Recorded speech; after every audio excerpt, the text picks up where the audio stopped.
तो अगर केक रस खाने के आप शौकीन हैं और घर पे अवन मौजूद नहीं तो कोई मसले की बात नहीं, क्योंकि रोटी पकाने वाला तवा तो घर पे मौजूद ही रहता होगा। आज आपके साथ शेयर करूंगी मैं बहुत ही ज़बरदस्त बिल्कुल बेकरी स्टाइल केक रस की रेसिपी, जिसको हम बनाएंगे घर में मौजूद तवे के ऊपर और बहुत ही अच्छे रिजल्ट्स मिलेंगे। और इस रेसिपी के लिए ना ही आपको मक्खन की ज़रूरत है, ना अवन की और ना ही किसी बीटर की। बिस्मिल्लाहिर्रहमानिर्रहीम, अस्सलाम वालेकुम and welcome back to my YouTube channel. मैं हूं सिद्रा और आज आपके साथ शेयर करूंगी मैं ज़बरदस्त होममेड केक रस की रेसिपी। अच्छा, इसको बनाने के लिए हमें चाहिए होगा एक अदद केक मोल्ड। तो यहाँ पर कोई भी केक मोल्ड का आप इस्तेमाल कर सकती हैं। और केक मोल्ड अगर स्क्वायर शेप में हो या इस तरीके से रेक्टेंगुलर शेप में हो तो ज़्यादा अच्छा रहेगा। केक मोल्ड को आपने ऑयल की मदद से अच्छे से ग्रीस करके इसमें लगा देना है बटर पेपर और शुरू में ही इसको रेडी करके रख दें एक तरफ। स्पॉन्ज बनाने के लिए मैं लूँगी 1.5 कप के जितना मैदा और मैदे को अच्छे तरीके से छान के इस्तेमाल करेंगे। मेजरिंग कप नहीं है तो कोई ऐसे मसले की बात नहीं, चाय वाला 1 कप ले लें या कोई एक प्याली को आप फिक्स कर लें और पूरी रेसिपी की जो मेजरमेंट है वो आपने उसी से लेनी है। इस तरीके से आपके लिए काम भी आसान हो जाएगा और आपकी रेसिपी की जो मेजरमेंट्स हैं वो बिल्कुल परफेक्ट रहेंगी। 1 टेबल स्पून के जितना इसमें जाएगा बेकिंग पाउडर। ये बेकिंग सोडा नहीं है, मीठा सोडा नहीं है, बेकिंग पाउडर है और इसको हम केक को राइस करने या फुलाने के लिए इस्तेमाल करते हैं। ये मेरे पास मौजूद है मिल्क पाउडर, ऑप्शनल है, अगर आप ऐड कर देंगे तो बहुत ही ज़बरदस्त और बिल्कुल बेकरी स्टाइल फ्लेवर आ जाएगा इसके अंदर, साथ ही साथ खुशबू भी आएगी। नहीं है तो स्किप कर सकते हैं। लेकिन ये टी वाइटनर नहीं है, ये मिल्क पाउडर है और मिल्क पाउडर लेंगे हम तकरीबन 1/4 कप। चौथाई कप के जितना मिल्क पाउडर अच्छे तरीके से छान के शामिल कर देंगे। जितनी भी ड्राई इंग्रेडिएंट्स हैं वो सब हम सबसे पहले एक जगह इकट्ठा कर लेंगे और अब इसके अंदर मैं शामिल करूँगी 1 टेबल स्पून के जितना कॉर्नफ्लावर और सभी ड्राई चीज़ों को अच्छे तरीके से मिक्स कर देंगे। अब अलग-अलग आपको चीज़ें अलग से लेने की ज़रूरत नहीं, सब चीज़ों को आपने इकट्ठा कर लिया है, एक जगह कर दें और चलते हैं अब लिक्विड बैटर की तरफ। इस रेसिपी को बनाने के लिए हमें चाहिए होंगे सिर्फ़ और सिर्फ 2 अंडे। अगर आप बेकरी की तरफ जाएं तो बेकरी में तो बहुत ज़्यादा अंडों का इस्तेमाल किया जाता है, लेकिन वो कमर्शियल लेवल का काम है। घर पे हम 2 अंडों से ही बहुत ही ज़बरदस्त रिजल्ट्स वाले केक रस बना के रेडी करेंगे। अच्छा, बीटर की भी ज़रूरत नहीं, ये ब्लेंडर है जो सभी के घरों में मौजूद रहता है। तो इस ब्लेंडर के अंदर शामिल करें 2 अंडे और आधा कप के जितना शामिल कर दें कुकिंग ऑयल। अच्छा, ये चीनी है, 1 कप के जितनी चीनी ली थी और चीनी को पहले मिक्सी जार में पाउडर बना लिया और उसके बाद आपने इस जार के अंदर शामिल करना है 3/4 कप के जितना, या फिर समटाइम्स थोड़ा सा ज़्यादा भी लग जाता है। तो तकरीबन 1 कप के जितना ही हमने लिया है रूम टेम्परेचर का दूध और इसके अंदर हमने शामिल किया है वनीला एसेंस 1 टीस्पून। तो वनीला एसेंस को स्किप ना कीजिएगा ताकि अंडे की इसमें स्मेल ना आए, लेकिन अगर अवेलेबल नहीं तो फिर आप स्किप कर सकते हैं। ब्लेंड कर लें और सभी चीज़ों को बहुत अच्छे तरीके से वेल कंबाइन कर लें। अब ये जो लिक्विड मिक्सचर आपने बनाया है ना, ये सारा का सारा जो ड्राई फ्लावर हमने इकट्ठा करके रखा था बोल के अंदर, उसके अंदर शामिल कर दें और अब आपने विस्क की मदद से इसे बहुत अच्छे तरीके से एक ही डायरेक्शन में मूव करना है।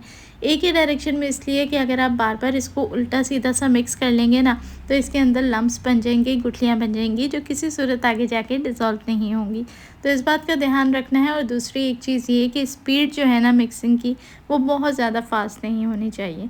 आपने स्लो आराम आराम से इसको मिक्स करना है ताकि पूरा जो मैदा है वो बहुत अच्छे तरीके से मिक्स हो जाए और इसके अंदर कोई लम्प्स वगैरह ना बने। बहुत ही आसान और सिंपल सा प्रोसीजर है। अवन की भी ज़रूरत नहीं है। किसी बड़े खुले बर्तन या पतीली को आपने 10 मिनट पहले प्री हीट कर लेना है। जब वो हीट हो जाए तो उसके अंदर हमने इस मोल्ड को रखना है और केक को बेक करना है। लेकिन उससे पहले आपने ये सारा प्रोसीजर कर लेना है जितनी देर में हमारा जो अवन है, होममेड अवन है, वो रेडी हो रहा है।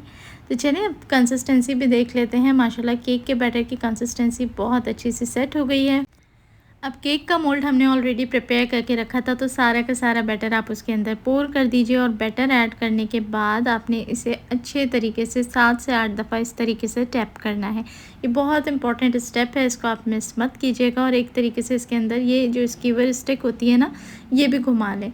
अच्छा, पतीली की जगह मैंने प्रेशर कुकर प्री हीट होने रखा था, लेकिन मैं इसको प्रेशर कुक करके नहीं बना रही हूँ, ये सिंपल पतीली वाला ही काम कर रही है। क्योंकि मेरे पास जितना बड़ा केक का मोल्ड मोल्ड है ना जो चौड़ा, उतनी कोई भी पतीली अवेलेबल नहीं थी, तो मैंने इसे प्रेशर कुकर में रख के कवर किया और 45 मिनट्स के लिए लो मीडियम हीट के ऊपर कवर करके इसे मैंने बेक कर लिया।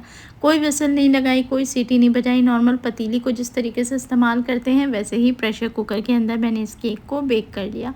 स्टिक की मदद से चेक कर लें, अगर स्टिक क्लियर है तो आप केक को निकाल के काउंटर पे ही ठंडा होने के लिए छोड़ दें और जब इस तरीके से वो रूम टेम्परेचर पे आ जाए तो आप इसकी साइड्स को लूज़ करके केक को डीमोल्ड कर लें। परफेक्ट केक बन के तैयार होता है, सुपर स्पॉन्जी होता है और सबसे बड़ी बात कि खुशबूदार मज़ेदार से वनीला केक बन के रेडी होता है। और फिर इससे जो केक रस बनाए जाते हैं ना, क्या ही बात है। चलें जी, अब साइड का जो इसका हमने पार्चमेंट पेपर या बटर पेपर लगाया था उसको आपने आहिस्ता से अलग करना है। और यहाँ पर जो केक की क्वालिटी है, जो केक की माशाल्लाह से बेकिंग हुई है, वो आपको नज़र ही आ रही होगी। तो यहाँ पर देखें माशाल्लाह से बहुत फुल साइज़ में ज़बरदस्त कलर और ज़बरदस्त किस्म का हमारा केक रेडी हुआ है। अब आपने केक रस की कटिंग अपनी मर्ज़ी के हिसाब से करनी है। बहुत सारे लोग पतले केक रस पसंद करते हैं तो वो इसको मज़ीद हाफ़ कर सकते हैं, लेकिन ऊपर से ये जो डोम शेप है इसको आपने फ्लैट करना है। मैं सेंटर से हाफ़ करती हूँ और फिर इस तरीके से मैं इसकी कटिंग कर लूँगी। पतले स्लाइसेस भी रख सकते हैं और मोटे भी रख सकते हैं। अच्छा, बेटर रहता है कि आप थोड़े से मोटे ही स्लाइसेस रखें जैसे कि बेकरी में मिलते हैं, लेकिन घर में क्योंकि अब हमने इसको तवे के ऊपर बेक करना है तो बहुत ज़्यादा मोटे स्लाइसेस ना रखिएगा, वरना पे क्या होता है कि तवे की ज़ाहिर सी बात है अवन वाली जो एफिशिएंसी है वो नहीं होती। अच्छा, यहाँ देख लें कि माशाल्लाह जो केक है वो बहुत अच्छा सा बेक हुआ है और ये एक केक रस का पाई मैंने कट करके रेडी किया है। बहुत ही सॉफ्ट, मुलायम और मज़ेदार सा ये केक है। अच्छा, पहले जो हाफ़ किया था उसको मैंने ऊपर से फ्लैट कर लिया था और इसको मैंने डोम शेप ही छोड़ा था, लेकिन उसका डिफरेंस सिर्फ आपको दिखाना था कि देखें अगर डोम शेप रखेंगे ना तो ये जो रस्क होते हैं जो हम नाश्ते में खाते हैं ये उसकी शेप ले लेगा। तो ढेर सारे हमारे केक रस जो हैं वो रेडी हो चुके हैं। अब आपने क्या करना है, एक बेकिंग डिश लेनी है, ना उसको ऑयल से ग्रीस करना है ना कोई बटर पेपर लगाना है, सिंपली उसके अंदर आपने जो केक रस हैं उसे सेट कर देना है। अच्छा, अब क्योंकि ये केक राइज़ होके फुल अपने साइज़ पे बन के पक के रेडी हो चुका है तो आप इसके साइज़ को डबल नहीं होना, तो आप इसे बहुत क्लोज़ करके भी रख सकते हैं। तवे के ऊपर आपने इस तरीके से स्टैंड रखना है, अपना डिश रखनी है बेकिंग और कवर कर देनी है किसी बड़ी पतीली से, किसी बड़े थाल से।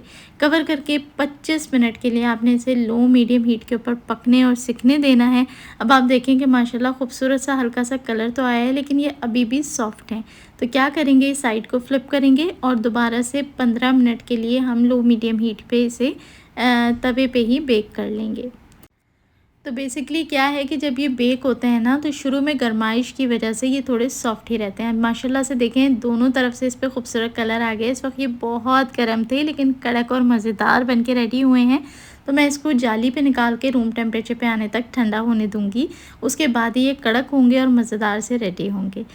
गर्मा गर्म मज़ेदार से केक रस तैयार हैं, शाम की चाय के साथ सर्व कीजिए और एंजॉय कीजिए। रेसिपी कैसे लगी एक प्यारा सा कमेंट करके मुझे ज़रूर बताएं। अच्छी लगी हो तो वीडियो को लाइक और शेयर ज़रूर करें, चैनल पर नए हैं तो सब्सक्राइब करें। देखने वाले सभी लोगों का बेहद शुक्रिया।